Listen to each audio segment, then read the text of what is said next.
You can send money globally in 3 seconds. Why don't the traditional banks allow you to do that? They're about to soon. And in 5 years, what does a WEFI user's financial life look like compared to today, if you could say? Sure. The whole concept is to have a robust community where the ability to transact globally, instantly, and for free is at your fingertips.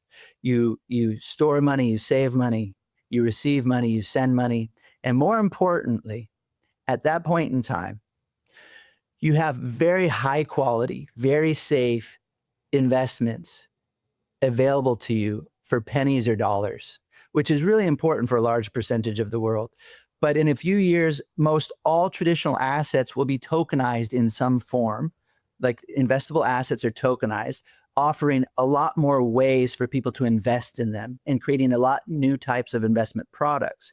And once they're tokenized and you can invest $1 into something that's really high quality and provide that access to everyone in the world, people's financial lives improve because the internet plugged the whole world into global information. Let's call it education.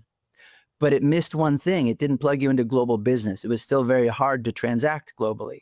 Now the blockchain plugs in the financial side. So now when you have all of the world's knowledge at your fingertips and the ability to interact financially with anyone in the world at your fingertips, who knows what's going to happen? But ideally, it lifts everybody up a little bit. And you've built companies that created entirely new categories. I know you're already working on a lot already, but where do you think the next kind of blank space on the map is in financial infrastructure? And is that something you're already looking towards? Absolutely. And it's a great question because where I see the future going for financial infrastructure, over this last decade, a stack has emerged. And I've focused on companies and built companies in each layer of that stack.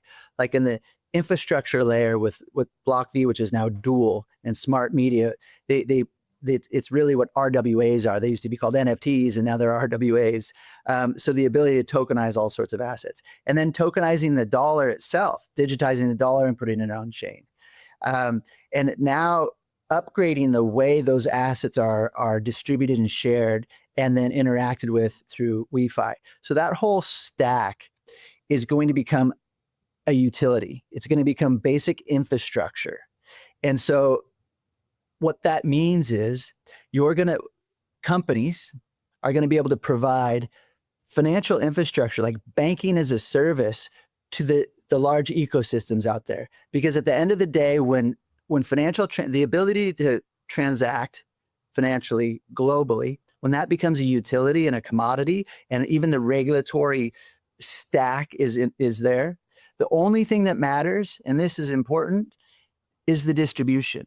Where are the people? Because you're not going to care which service you use because you just want to transact, and your AI agents are going to do the transacting for you. So what you're going to care about is your community. Who are you loyal to? Do you love a soccer team and do you want all your financial transactions and everything you do like to get you loyalty and rewards for that team or some sort of benefit? So in the future, the big space is distribution. Where are the people aggregating? Those people are going to plug in a full suite of financial services and then provide all sorts of services to them. So community is going to matter the most in the future. How far away do you feel like we are from kind of tokenization kind of being just another thing until it's like fully implemented? It's going to take a while, mainly because of regulation. And also different assets are going to be tokenized first. Right now, like tons of treasuries and money market funds are tokenized. And those assets are going to be used as collateral for stable coins. And then more assets that will create new and novel investments. And so it's coming quickly, and AI is going to change the game for everything.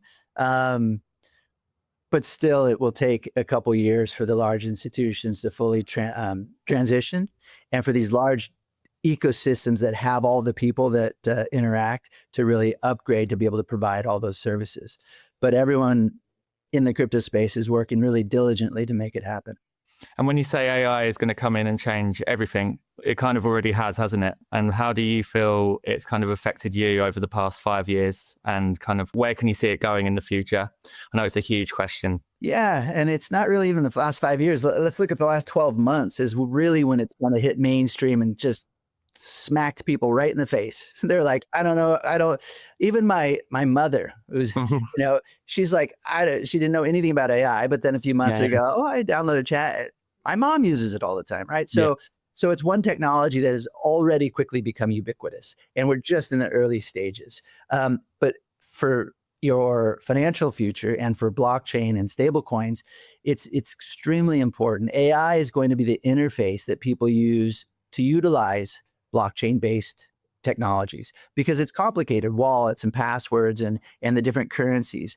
But soon you'll just talk into your wallet and tell it how you want to transact, and it will execute it for you. Therefore, the brands disappear, and all that matters is the quality of a product and whichever transaction is most profitable or rewarding for you, because your AI is going to route it through that path. Perfect.